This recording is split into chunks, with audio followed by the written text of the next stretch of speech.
کبھی آپ صرف کہہ دینا میرا رب میرے ساتھ ہے، اس لفظ میں اتنی طاقت ہے کہ دشمن ویسے زیر ہو جاتا ہے۔ زندگی میں کسی سے بھی لڑائی ہو اچھی طرح سوچ لیں کہ اللہ اس طرف ہے یا اس طرف ہے۔ اگر آپ زیادتی پہ ہیں تو پھر رب مظلوم کی جانب ہے۔ اگر اللہ کی مدد آپ کے ساتھ ہے تو دنیا کی کوئی طاقت آپ کو گرا نہیں سکتی۔ اور اگر آپ مظلوم کے مقابلے میں ظالم بن کے آپ کھڑے ہو گئے ہیں اور آپ نے رویہ وہ اختیار کیا ہے کہ جس میں مدد نہیں آئے گی، تو پھر یاد رکھ لیں کہ آپ کوئی بھی ہیں، کہاں بھی ہیں، آپ کمزور ہیں۔ طاقتور تھے ابتدائے اسلام میں، ظاہری طاقت تھی کفار مکہ کے پاس، وہ ڈنڈوں سے مارتے تھے غریبوں کو، ان کے ہاتھوں میں ڈنڈے تھے، پر خدائی طاقت ان مظلوموں کے ساتھ تھی۔ صاحب زرقانی نے لکھا ہے، حضرت زنیرہ رضی اللہ تعالیٰ عنہ ایک لونڈی ہے، غریب ہے، ماڑے دا کی کام محمد نس جانا یا رونا، غریب سادی بی بی اور لونڈی کنیزہ، ایک مشرک کی کنیزہ تھی، انہوں نے کلمہ پڑھ لیا، وہ ڈنڈوں سے مارتا، دروں سے مارتا، تکلیف دیتا۔ حضرت زنیرہ رضی اللہ تعالیٰ عنہ کو اتنا مارا، اتنا مارا۔ اب آپ ایک اور پہلو پر بھی غور کریں، مار بھی پڑ رہی ہے پر خدا ادھر ہی ہے، اللہ کی مدد ادھر ہی ہے۔ رب کہتا ہے کہ پہلے تو صبر کرنا، ان اللہ مع الصابرین، تو صبر کرے گا تو پھر رب کی معیت ملے گی، ذرا ٹھہرنا، تو تھوڑا ڈٹنا۔ ان الذین قالوا ربنا اللہ ثم استقاموا تتنزل علیہم الملائکہ، تو کہے اللہ میرا رب ہے، پھر تو پہلے ڈٹ، پہلے تو نے ڈٹنا ہے۔ ثم استقاموا، جو ڈٹ گیا، تتنزل علیہم الملائکہ، ڈٹنے والے کے لیے مدد آتی۔ پہلے تھوڑا ٹھہرنا پڑتا ہے، پہلے تھوڑا صبر کرنا پڑتا ہے، حوصلہ کرنا پڑتا، اس کے بعد مدد آتی۔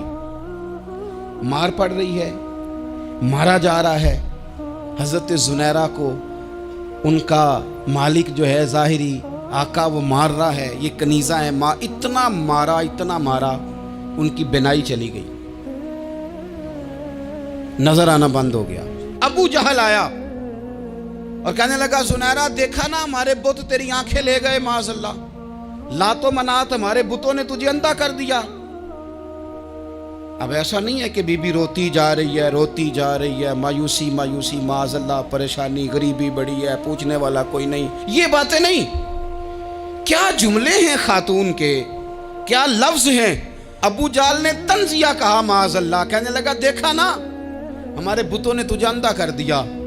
تو جناب زنیرہ آنکھوں کی بینائی گئی ہے، رات کو گئی ہے، دکھ ابھی تازہ ہے، لیکن اللہ پہ جو توکل ہے، اپنے مالک سے جو رشتہ ہے، وہ اتنا مضبوط ہے، اتنا طاقتور ہے، اس میں اتنی گہرائی ہے کہ حضرت زنیرہ بول کے نا اتنی قوت سے بولی، اتنی طاقت سے بولی کہ پورے کفر پر لرزہ طاری ہو گیا۔ فرمانے لگی تمہارے بتوں کی کیا اوقات ہے کہ وہ میری بینائی لے جائیں، یہ میری رب کی حکمت کا تقاضا ہے۔ جب تک اس نے چاہا زنیرہ دیکھتی رہی، اور جب اس نے چاہا زنیرہ کی آنکھوں کی بینائی چلی گئی، اور اگر وہ چاہے گا نا تو بینائی واپس بھی کر دے گا۔ اگر ہو ذوق یقین پیدا تو کٹ جاتی ہیں زنجیریں، اگر وہ چاہے گا تو بینائی آ بھی جائے گی۔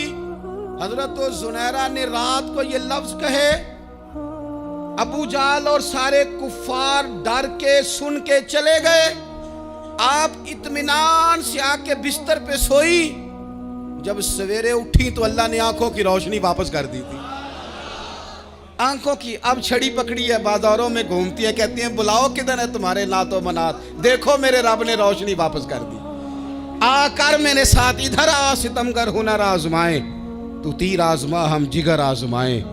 بیمار لوگوں یاد رکھو، کہہ دیا ڈاکٹر نے کہ تو بڑا بیمار ہے، تو بڑا کمزور ہے، یہ ہو گیا وہ ہو گیا، تو ڈاکٹر اپنے علم کے مطابق بات کر رہا ہے، ہوگا تو وہ جو میرا رب چاہے گا۔ کمزور ہو جانا، پریشان ہو جانا، تکلیف میں آ جانا، پتہ نہیں بات ہو گئی ہے تو جانے کیا ہو جائے گا۔ اپنی زندگی کے اندر اپنے رب سے رشتہ مضبوط کریں، رسول کائنات سے رشتہ مضبوط کریں، اللہ والوں سے رشتہ مضبوط کریں۔ حضرت زنیرہ نے پیغام دیا کہ زندگی میں جو جینا چاہتے ہیں تو وہ رب کا نام لے کے جی سکتے ہیں، جو اپنی زندگی میں خوشیاں دیکھنا چاہتے ہیں تو رسول اللہ کے نام پر خوشیاں دیکھی جا سکتی ہیں. توکل کی بنیاد پر بندہ خوشیاں لے سکتا ہے. اور اگر انسان میں توکل نہیں ہے تو پھر وہ اس کالے جادو سے بھی ڈر رہا ہے, وہ نیلے سے بھی ڈر رہا ہے, وہ پیلے سے بھی ڈر رہا ہے, وہ فلانے سے بھی ڈر رہا ہے, وہ میرے خلاف فلانا رشتہ دار سازش کر رہا ہے تو ڈر رہا ہے, فلانا میرے بارے میں یہ کر رہا ہے تو ڈر رہا ہے, وہ پتہ نہیں دنیا ادھر ہو جائے گی تو کیا ہو جائے گا. اٹھ باندھ کمر کیوں ڈرتا ہے, پھر دیکھ خدا کیا کرتا ہے.